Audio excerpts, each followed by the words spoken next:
Cette manœuvre inattendue fait échouer l'embuscade. 2 MiG ratent leurs tirs et filent comme des flèches.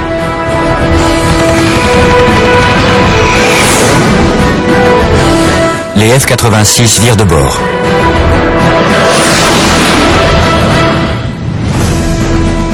Au moment où les MiG plongent vers les Américains, les sabres montent droit sur eux. Les MiG ratent leurs tirs. Les sabres changent ensuite de direction, se plaçant à 6 heures de leur attaquant. En quelques secondes, les rôles sont inversés, ce qui sera l'une des caractéristiques des combats aériens se déroulant dans MiG Alley à l'ère des avions à réaction. J'ai suivi celui qui était le plus proche de moi. Quand j'ai réglé le viseur sur sa tuyère et que j'ai appuyé sur la gâchette, il s'est illuminé comme un sapin de Noël.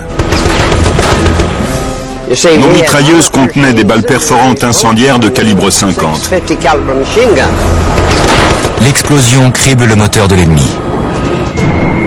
Le MiG monte brusquement dans une tentative désespérée d'échapper à son adversaire. Laissant échapper une traînée de fumée, le MiG essaie de prendre de l'altitude. Soudain, il n'y a plus de fumée. Son moteur s'est arrêté. Sur sa lancée, le MiG continue de monter, mais son allure ralentit. Le F-86 de Reisner est pris de secousses alors que celui-ci réduit sa vitesse pour ne pas lâcher sa proie. Le MiG reste un instant suspendu dans les airs, immobile, avant de plonger vers le sol en tourbillonnant. Le F-86, pris de soubresaut, perd lui aussi de la puissance.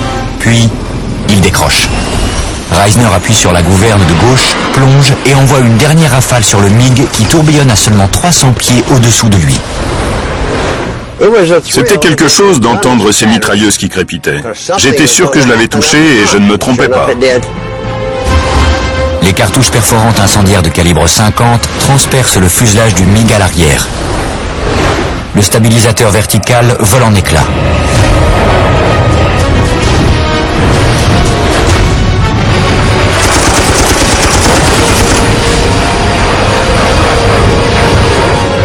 Le pilote du MiG s'éjecte.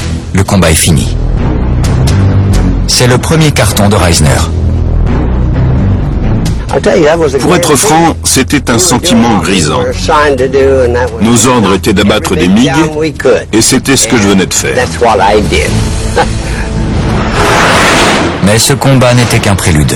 4 mois plus tard, Reisner aura affronté le meilleur pilote qu'il ait jamais rencontré au cours de l'un des combats les plus palpitants qu'ait connu MiG Alley. 15 septembre 1952. Le capitaine Robinson Reisner se dirige vers MiG Alley à la tête d'une escadre de 4 F-86. 4 mois ont passé depuis son premier combat.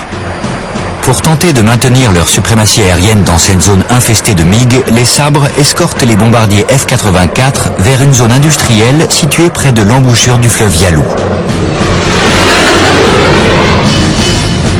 Dans le cadre de cette mission de protection, SWIP, l'escadre de Reisner doit survoler une zone protégée, une partie de l'espace aérien chinois qui leur est normalement interdite. Cette zone se trouve juste au-dessus de la plus grande concentration de MiG située sur le sol de Mandchourie. À mi-chemin du but de leur mission, les sabres aperçoivent 4 MiG. Ils virent immédiatement de bord, comme s'ils voulaient quitter la zone.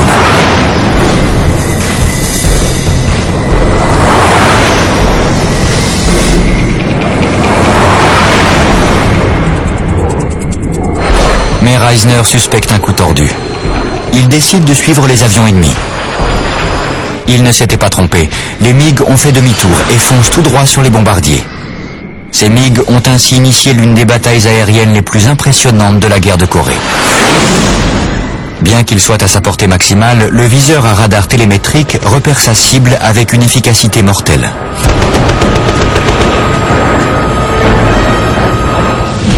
L'un des gros avantages technologiques qu'avait le F-86 sur le MiG était précisément ce viseur à radar télémétrique. Le pilote du sabre pouvait très rapidement obtenir une localisation précise d'une cible ennemie en train de manœuvrer. Ce radar permettait d'ajuster automatiquement le tir. Quand tout marchait correctement, c'était d'une précision redoutable et on pouvait être sûr que la première balle toucherait sa cible. Les mitrailleuses de Reisner font voler en éclats la verrière du cockpit du MiG.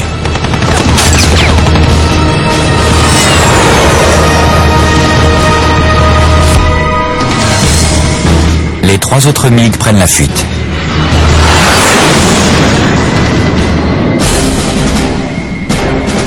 Couvert par ses hommes, Reisner vire avec le MiG et tire à nouveau.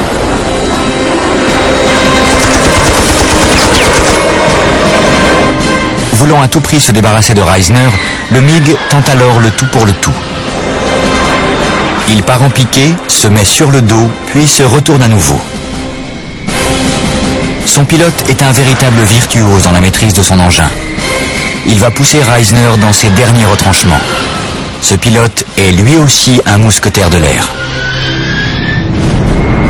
Quand les MiG ont été pour la première fois confrontés à des sabres en 1950, ils lançaient des attaques en piqué de très hautes altitudes. Ils attaquaient rarement les F-86 frontalement en leur tirant dessus de près. Cela était dû à l'inexpérience des pilotes du camp communiste et aussi à la petite portée des armes dont le MiG était équipé. Mais il existait une autre raison à cela. Moscou et Pékin devaient cacher l'identité de leurs pilotes. Les soviétiques utilisaient Migaley comme une zone d'entraînement clandestine. Les pilotes russes ne pouvaient pas voler dans une zone de 100 km autour des zones limites définies par l'ONU, ni au-dessus de la mer Jaune, par peur d'être pris et de voir révéler leur vraie identité. Les Russes ont même abattu un de leurs pilotes qui était tombé en parachute dans la mer.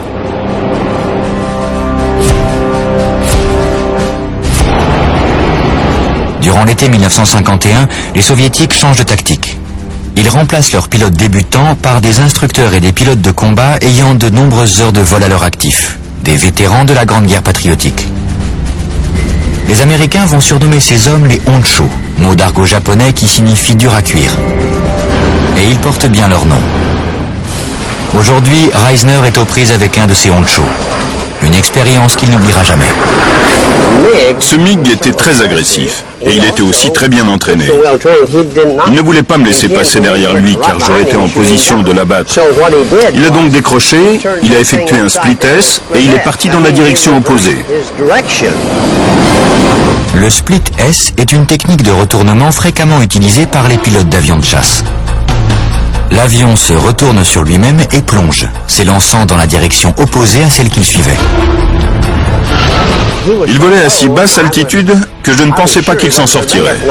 J'ai dit à mes hommes, c'est le carton le plus facile de ma carrière. Mais figurez-vous qu'il s'en est sorti. Il s'attendait à entendre une explosion et à voir une boule de feu. Au lieu de cela, le MiG réussit miraculeusement à se redresser dans le lit asséché d'une rivière. Reisner observe, incrédule, le MiG qui manœuvre pour se retourner sur le dos. Il était si proche du sol qu'il touchait les cailloux.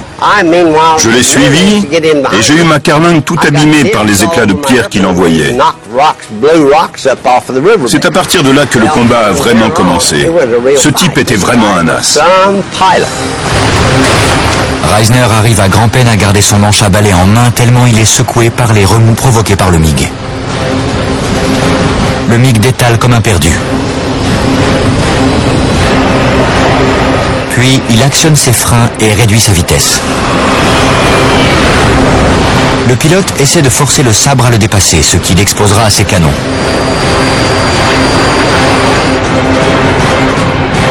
Reisner contre-attaque en passant au-dessus du MiG et réduit sa vitesse, laissant son adversaire à 6 heures.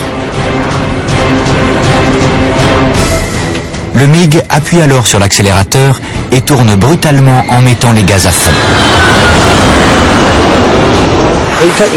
Il m'a entraîné dans une course-poursuite et j'ai été touché 1 ou 2 fois. Mais je ne l'ai pas lâché. Je ne voulais pas le laisser s'enfuir. Le MiG tourne à nouveau. Reisner tire. Une partie de la queue est touchée. De la fumée commence à s'échapper du fuselage du MiG.